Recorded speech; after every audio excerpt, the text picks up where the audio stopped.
Hi viewers, welcome to Khush Prasad creations. ನಾನು ಅಶ್ವಿನಿ ಪ್ರಸಾದ್. ಇವತ್ತು ಕಡಲೆಕಾಳನ್ನ ನೆನೆಸಿ ಹೇಗೆ ಸಾಂಬಾರು ಮಾಡೋದು ಅಂತ ತೋರಿಸ್ಕೊಡ್ತಾ ಇದ್ದೀನಿ. ಕಡಲೆಕಾಳನ್ನ ನೆನೆಸಿ ಸಹ ಮಾಡ್ಬೋದು, ಇಲ್ಲ ಹುರಿದು ಸಹ ಮಾಡ್ಬೋದು. ಈಗ ನಾವು ಕಡಲೆಕಾಳನ್ನ ನೆನೆಸಿ ಹೇಗೆ ಸಾಂಬಾರು ಮಾಡೋದು ಅನ್ನೋದನ್ನು ತೋರಿಸ್ಕೊಡ್ತಾ ಇದ್ದೀನಿ. ಇಲ್ಲಿ ಕಡಲೆಕಾಳನ್ನ ನೀಟಾಗಿ ಆಯ್ದುಕೊಂಡು ನಂತರ ಇದನ್ನು 8 ಗಂಟೆಗಳ ಕಾಲ ನೆನೆಸಿ ತೊಗೊಂಡಿದ್ದೀನಿ. ಓವರ್ ನೈಟ್ ನೆನೆಸಿದ್ರು ನಡೆಯುತ್ತೆ.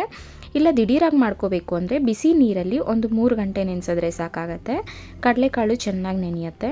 ಈಗ ರುಬ್ಕೊಳ್ಳೋದಕ್ಕೆ ತೆಂಗಿನಕಾಯಿ ತೊಗೊಳ್ತಾ ಇದ್ದೀನಿ. ಇಲ್ಲಿ ಹಸಿ ತೆಂಗಿನಕಾಯಿ ಹಾಕಿದ್ರೆ ರುಚಿ ಚೆನ್ನಾಗಿರುತ್ತೆ ಒಣಕೊಬ್ಬರಿಗಿಂತ.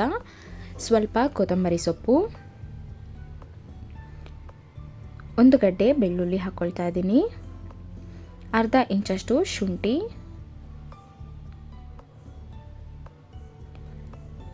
ಇಲ್ಲಿ ಒಂದು ದೊಡ್ಡದು ಒಂದು ಈರುಳ್ಳಿನ ಇಲ್ಲಿ ನಾನು ಸೇರಿಸ್ಕೊಳ್ತಾ ಇದ್ದೀನಿ. ಚಿಕ್ಕದಾದರೆ ಎರಡು ಈರುಳ್ಳಿಯನ್ನು ಸೇರಿಸ್ಕೊಳ್ಳಿ.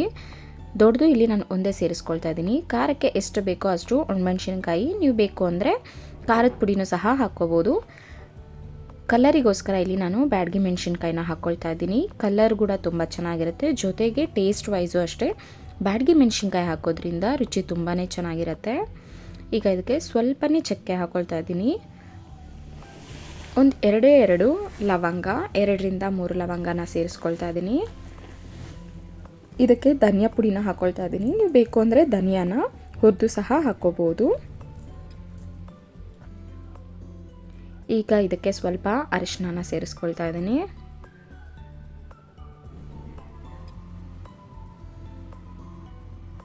ಇದಕ್ಕೆ ಈಗ ಹುಳಿ ಟೊಮೆಟೊನ ಇಲ್ಲಿ ಸೇರಿಸ್ಕೊಳ್ತಾ ಇದ್ದೀನಿ. 1 ಹುಳಿ ಟೊಮೆಟೊನ ಹಾಕ್ಕೊಳ್ತಾ ಇದ್ದೀನಿ. ಈಗ ಇದನ್ನು ನುಣ್ಣಗೆ ರುಬ್ಕೊಳ್ಳೋಣ.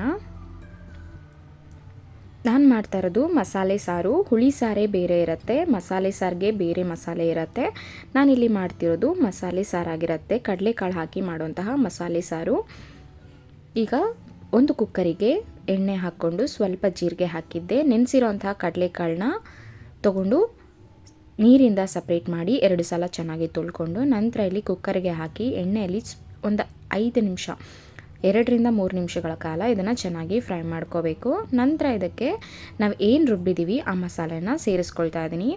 ನಾವಿಲ್ಲಿ ರುಬ್ಬಿರೋಂಥ ಮಸಾಲೆ ಹಸಿ ಮಸಾಲೆ ಆಗಿರೋದ್ರಿಂದ ಎಣ್ಣೆಯಲ್ಲಿ ಚೆನ್ನಾಗಿ ಫ್ರೈ ಮಾಡ್ಕೋಬೇಕು. ಅದರಲ್ಲಿರೋಂಥ ಹಸಿ ವಾಸನೆ, ಈರುಳ್ಳಿ ಆಗಿರ್ಬೋದು, ಬೆಳ್ಳುಳ್ಳಿ, ಶುಂಠಿ, ಇದರಲ್ಲೆಲ್ಲ ಇರೋಂಥ ಹಸಿ ವಾಸನೆ ಹೋಗೋವರೆಗೂ ಈಗ ಚೆನ್ನಾಗಿ ಫ್ರೈ ಮಾಡ್ಕೋಬೇಕು ಎಣ್ಣೆಯಲ್ಲಿ. ನೀವಿನ್ನೂ ಯಾರಾದರೂ ಫಸ್ಟ್ ಟೈಮ್ ನನ್ನ ಚಾನಲ್ನ ನೋಡ್ತಿದ್ರೆ ಪ್ಲೀಸ್ ಸಬ್ಸ್ಕ್ರೈಬ್ ಮಾಡ್ಕೊಳ್ಳಿ, ಬೆಲ್ ಐಕಾನ್ ಪ್ರೆಸ್ ಮಾಡಿ. ನಮ್ಮ ಚಾನಲಿಂದ ನೆಕ್ಸ್ಟ್ ಏನೇ ವೀಡಿಯೋಸ್ ಅಪ್ಲೋಡ್ ಮಾಡಿದ್ರು ನಿಮಗೆ ಫಸ್ಟ್ ನೋಟಿಫಿಕೇಷನ್ ಬರುತ್ತೆ. ಈ ಸಾಂಬಾರು ಏನಾದರೂ ನಿಮಗೆ ಇಷ್ಟ ಆಗಿದ್ದರೆ ನೀವು ಮನೆಯಲ್ಲಿ ಒಂದು ಸಲ ಟ್ರೈ ಮಾಡಿ ನೋಡಿ. ರುಚಿ ಹೇಗೆ ಬಂತು ಅಂತ ನಿಮ್ಮ ಒಪಿನಿಯನ್ನ ನಮಗೆ ಕಮೆಂಟ್ ಮೂಲಕ ತಿಳಿಸಿ. ಈಗ ನೋಡಿ, ಹಸಿ ವಾಸನೆ ಹೋಗೋವರೆಗೂ ಇದನ್ನು ಚೆನ್ನಾಗಿ ತಿರುಗಿಸ್ಕೋಬೇಕು. ತಳ ಅಂಟೋ ಚಾನ್ಸಸ್ ಇರುತ್ತೆ ಬೆಳ್ಳುಳ್ಳಿ ಹಾಕಿರೋದ್ರಿಂದ, ಅದರಿಂದ ಎಣ್ಣೆಯಲ್ಲಿನೇ ಚೆನ್ನಾಗಿ ಇದನ್ನು ಫ್ರೈ ಮಾಡ್ಕೋಬೇಕು. ಒಂದು 4ರಿಂದ 5 ನಿಮಿಷಗಳ ಕಾಲ ಇದನ್ನು ಚೆನ್ನಾಗಿ ಮೀಡಿಯಮ್ ಉರಿಯಲ್ಲಿಟ್ಟುನೇ ಫ್ರೈ ಮಾಡ್ಕೋಬೇಕು.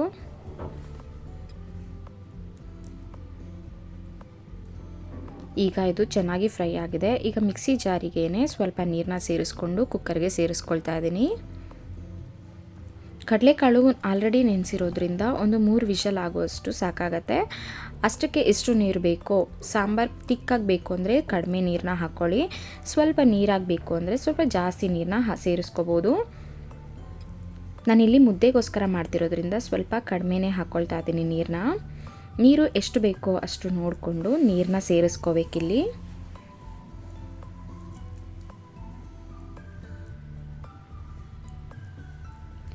ಸಾಂಬಾರು ವಿಷಲ್ ಬಂದು ಆದಮೇಲೆ ನೀರನ್ನ ಸೇರಿಸ್ಕೊಂಡ್ರೆ ರುಚಿ ಹಾಳಾಗತ್ತೆ.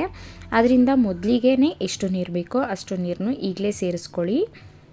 ತುಂಬ ತೆಳ್ಳಗೆ ಮಾಡಿಕೊಂಡ್ರೂ ಸಾಂಬಾರು ರುಚಿ ಇರೋದಿಲ್ಲ, ಅದರಿಂದ ಮೀಡಿಯಮ್ ಆಗಿ ಮಾಡ್ಕೊಳ್ಳಿ. ತುಂಬ ಗಟ್ಟಿ ಆದ್ರೂ ಅಷ್ಟು ರುಚಿ ಬರೋದಿಲ್ಲ. ತುಂಬ ಗಟ್ಟಿ ಆಗೋದ್ರೆ ಸಾಗು ಥರ ಆಗೋಗುತ್ತೆ, ಅದಕ್ಕೋಸ್ಕರ ಮೀಡಿಯಮ್ ಆಗಿ ಮಾಡ್ಕೊಳ್ಳಿ.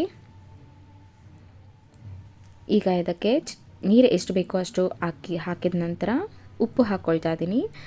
ಕಲ್ಲುಪ್ಪನ್ನ ಯೂಸ್ ಮಾಡಿ ರುಚಿ ತುಂಬಾ ಚೆನ್ನಾಗಿರುತ್ತೆ. ಜೊತೆಗೆ ಸ್ಪೂನ್ ಅಳತೆ ಬದಲು ಕೈಯಲ್ಲಿ ಹಾಕೋದ್ರಿಂದ ಅಡುಗೆಗೆ ಇನ್ನೊಂದು ರುಚಿನೇ ಬರುತ್ತೆ. ಅದರಿಂದ ಉಪ್ಪನ್ನ ಯಾವಾಗಲೂ ಹಾಕುವಾಗ ಸ್ಪೂನಲ್ಲಿ ಬಿಟ್ಟು ಕೈಯಲ್ಲಿ ಹಾಕಿ ರುಚಿ ತುಂಬ ಚೆನ್ನಾಗಿರುತ್ತೆ. ಈಗ ಉಪ್ಪು ಎಷ್ಟು ಬೇಕೋ ಅಷ್ಟನ್ನು ಸೇರಿಸಿ ಒಂದು ಕಲಿಸ್ಕೊಂಡಿದ್ದೀನಿ. ಈಗ ಇದನ್ನು ಕುಕ್ಕರ್ನ ಮುಚ್ಚಿ ಒಂದು 2ರಿಂದ 3 ವಿಷಲ್ ಬರೋವರೆಗೂ ಚೆನ್ನಾಗಿ ಕೂಗಿಸ್ಕೋಬೇಕು. ಈಗ ಇದು 3 ವಿಷಲ್ ಬಂದಿದೆ. ಈಗ ನೋಡಿ ಗ್ಯಾಸ್ ತೆಗೆದು ನಂತರ ಸಾಂಬಾರು ಹೇಗಾಗಿದೆ ಅನ್ನೋದನ್ನು ತೋರಿಸ್ತಿದ್ದೀನಿ. ನೋಡಿ ಎಷ್ಟು ಚೆನ್ನಾಗಾಗಿದೆ ಅಂತ. ಕಡಲೆಕಾಳು ಸಹ ನೀಟಾಗಿ ಬೆಂದಿರತ್ತೆ ಒಳಗಡೆ ಎಲ್ಲ. ಕಾಬಲ್ ಕಡಲೆ ಆಗಿರ್ಬೋದು ಅಥವಾ ಕಡಲೆಕಾಳೆ ಆಗಿರ್ಬೋದು ಬೇಗ ಬೇಯೋದಿಲ್ಲ.